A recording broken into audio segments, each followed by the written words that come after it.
разгул шалёным капытам, а зэка ў жахня быў сярэднявечны. І д'ябал у суддзі перапытаў: таленавіты, значыць, небяспечны. Ці не жалезнай д'яблавай рукі пісьменнікі запісаны ў шпіёны. Ужо ляцелі кнігі на шматкі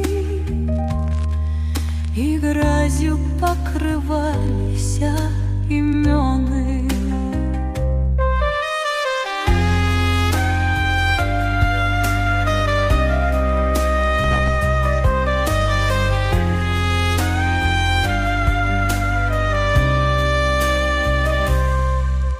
Ужо вучоны крою сваю глытаў, без зубы ў 40 шамках пастарэчы,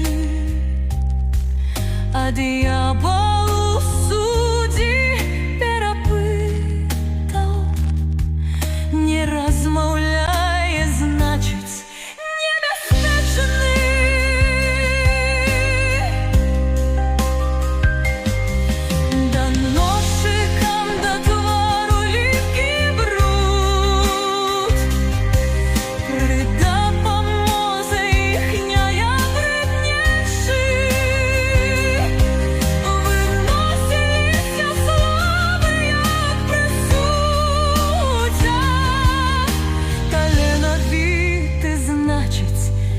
Небяспечны.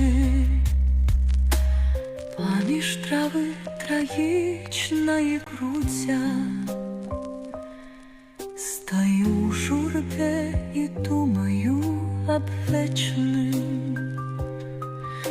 Таленавіты сам сабе суддзя, а для паскуда заўсёды небяспечны.